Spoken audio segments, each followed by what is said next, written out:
Hey guys, welcome to Guyver Gaming TV, and today we are going to look at my new case for my gaming rig at home, the Enthoo Luxe 2 from Phanteks. This is a awesome looking case, guys. I have the original Enthoo Luxe as my case at the minute. Had it for about 4 years, something like that. The actual machine itself is about 5-year-old, so it's old tech in it. The thing I like about this is it fits e-atx card motherboards. Now, a lot of the newer cases say they fit e-atx motherboards, but they don't really fit them comfortably. You can't really get the cables right properly and things like that. So I'm really happy to say this case looks like it fits it beautifully. It fits like the really big motherboards in this thing, no bother. And it is actually a multi-setup case, so you can have mini ITX in here as well for like streaming and stuff like that, which maybe in the future I will do if I can afford it. I'd say this case I'm going to have for a long time now. So I would like to have that for streaming maybe at some point in the future. I'm not going to do a water-cooled build in this, guys, because I can't afford that and I don't have any of that equipment. The rig that I have now, which you may have seen, hopefully I'll put a picture up, will be going in this machine. Yes, it's not going to be as flashy as what this machine should have really, or this case, but it'll look cool, and you know, I just really like the look of the case. So let's have a look at what's in the box, guys. I haven't actually looked inside this box yet, so hopefully the case is in one piece. As you see, there's a few marks on the front there, so fingers crossed it isn't wrecked. Right, so in here you see you have your little accessories box. So this is Enthoo Luxe 2 accessory kit. And it says thank you for choosing Phanteks. No bother, guys. Here you have the Enthoo Luxe 2 instruction manual. Beautifully done, very glossy. Has all your cases and how to pop things off and all that sort of stuff, which is really handy. So yeah, that is really nice. Hopefully you're going to get some B-roll footage of that in a bit. I'll place it over there. RMA requests. Here is the bracket for your second system. As if you're going to go that route, and that will go on the back of the case, which I shall show you momentarily. So put that back in there. Keeping all this as tight as I can, guys, because some of this I won't be using. And then you have your 4 drive bays. Now these I will be using because I do have 2 HDDs in my machine. They actually don't look as bad as I thought they were going to do. I was contemplating where I was going to put these. I'm still not 100% sure, but they don't look as bad as I thought. They might look alright side on. So we'll have to see, I don't know. I have a couple of ideas of where I'm going to put that. I think I've pretty much decided the radiator is going to the front. As it's at the top of my Enthoo Luxe case now. So I think I'm going to put the rad at the front of my new case. Right, so we'll move that out of the way. Right, here is the big one. Let's try and get this out without breaking anything.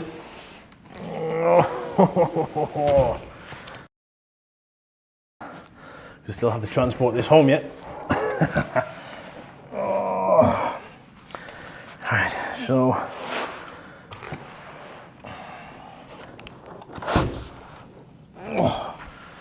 carefully put that down. This is a fairly hefty case, guys, I've got to say. Which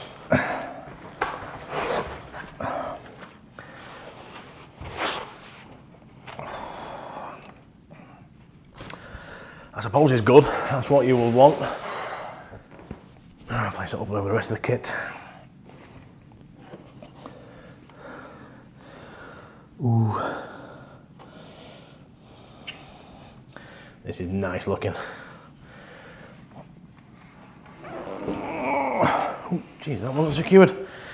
Feels like the glass isn't secure in there, which it should be.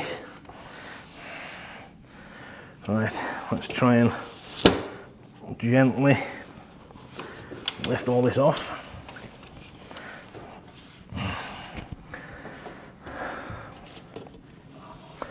Now, I did ask Phanteks for a review case of this. Never heard anything back, so this is actually my personal case that I have purchased. Oh yes, look at that. Oh, them rubberized feet are really good at sticking that down. Oh, look at this, guys. That is gorgeous. As you see, front of the panel is pretty similar to the original. Here's your IOs under the front here. Again, hopefully you get some B footage of this. You've got 4 USB 3s by the look of it. You've got a USB-C, which I won't be using because my motherboard doesn't support it. Then you have lights for audio, mic, reset button, and your LED strips that are around the side. It's a very, very nice indeed.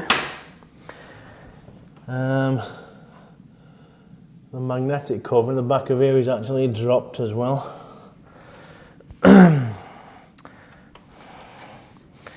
So at least everything's in one piece. That's a plus point, guys. As I said, this is my personal one, which I did purchase from overclockers.co.uk. Links will be in the description down below for overclockers themselves.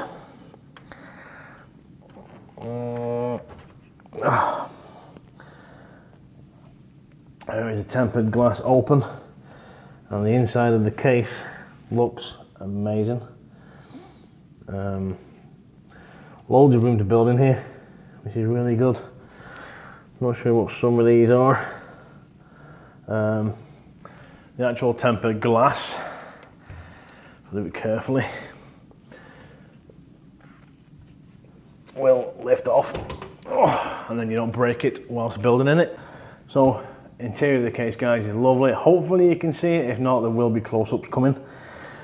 You have your section down here for the mini e-atx, and this is where your power supply goes behind.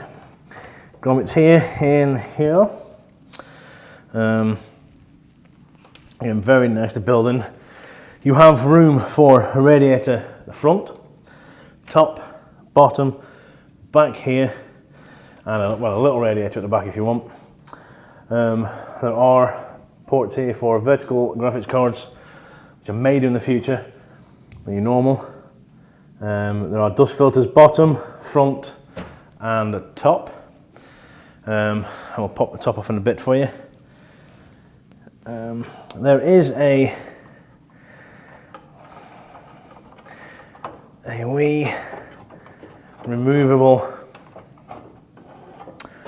radiator tray at the bottom. Now, I don't know why, but I think they'd have been better doing these at the top and at the front. At the bottom, you sit your rad in and all that lot, and it's nice and settled. Whereas the front and the top, I think, are a little harder to get to. So me personally would have had the radiator tray at the top or the front, or both. But that's just me. I'm going to put some fans down there, probably in my build. So that is very, very nice. Let's rotate it around here. Oh, actually, it's a lot lighter with that glass. Oh, tempered glass off it. Again, this is the first case I've had tempered glass on.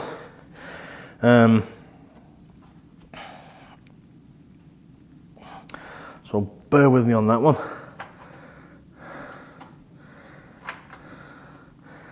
Oh, these screws are really tight.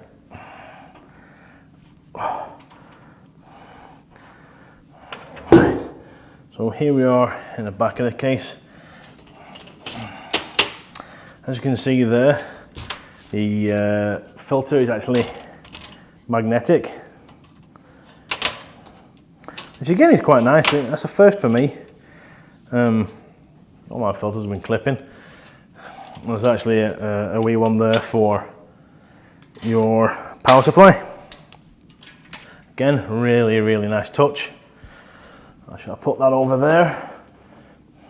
captive screws in the back as well, guys, which is pretty cool. Again, new for me. Right, so here we have all your cables required. You have here, that's your PWM fan for your little fan hub that is up here, which is in a cracking place, guys. I really like the fact that the fan hub is at the top here, out of the way, nice and tidy, and it looks pretty cool.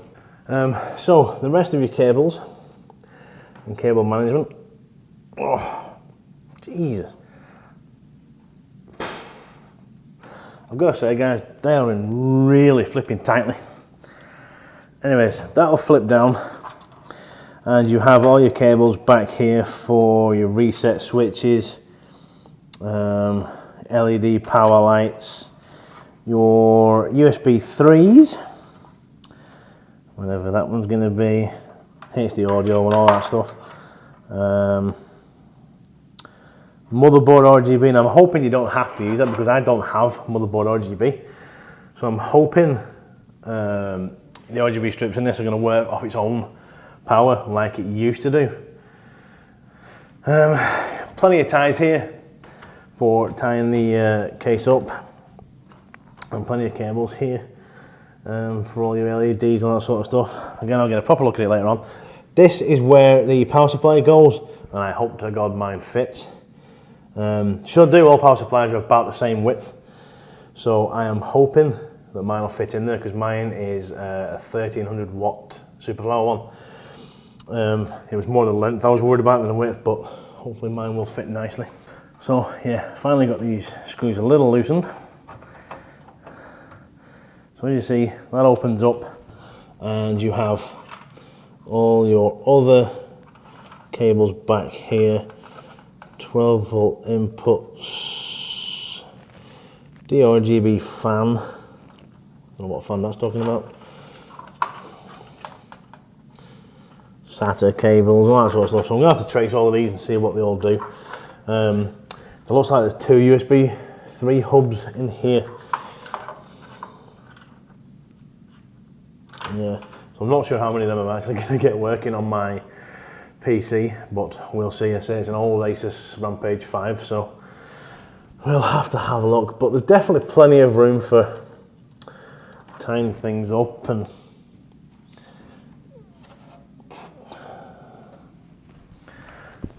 sorting stuff out, which is good. Oh, that goes to the LEDs that's in the case as well. On the surround for the case that's here, there's also LEDs on there. So the back, again, you undo the screws here. This pulls back and up. And under here is where you will put your other rads and fans. Again, this isn't magnetized, it just slots in there. Actually, it might be magnetized. No, I tell a lie, it is. There's a couple of weird magnets there. This slots in there. Now, I'm probably just going to put some 140mm fans up here. I have the Corsair LL RGB ones. So I'll probably put them in there. Again, hopefully we get some B-roll footage of this while I'm talking. The front here is for your power button and all that sort of stuff, and then I believe it pops up and off. Again, tons of room inside there, and you have another large filter in the front there. And then again, you can fit, I think it's a 480 millirad in there as well. So there is impressive amounts of storage in this, impressive amounts of cooling potential, which is really, really cool. And that sort of thing I really love about this machine, that it is got some awesome potential. You have in the top here a fill port for your water cooling if you're going to go full water cooling blocks. And at the front here, you also have a fill point down here, just a drain point, sorry, for draining it all out. And there is your stuff. So yeah, this case is amazing, guys. Speaking of screws, you also get your obligatory Phanteks box full of spare screws and bits and bats, which is really handy. Love the fact that you get something like that and the standoffs. There are standoffs already mounted in here. I'm assuming they are for e-atx and ATX boards. At least I'm hoping they are. And yeah, it is an amazing case, guys. Cannot wait to build in this. I will probably not film the actual building because I ain't that good. But I will film something. Also, while we're on the case of this tempered glass screen can be screwed into the case, and to be fair, it should have been, I think, for transport, which it wasn't, so I may do that myself in a bit. But yeah, guys, thank you for watching. If you wish to purchase this case, you can use my link down below to go to overclockers.co.uk. They have this case in stock in abundance at the moment. It is, I think, 187 quid or something like that, which isn't bad. The original was like 160 or something whenever I bought that. So for the case that you get now, that is really, really good value, guys. For the stuff you can put in this and the things that it does, I highly recommend it. So yeah, guys, if you want this case, please click the link down below. If you haven't already, please give us a thumbs up. It really helps the channel. Subscribe if you haven't already, and go look at our other bits and bats. Also, I do have a merch store going on Streamlabs. If you go down again, the link is down below in the description, and you can get mugs, pillars, t-shirts, jackets, all sorts of stuff down there with the new Guyver Gaming TV logo. And again, guys, thank you for watching, and I'll see you around. Keep an eye out for the finished build video and photos. Cheers, guys. See you later.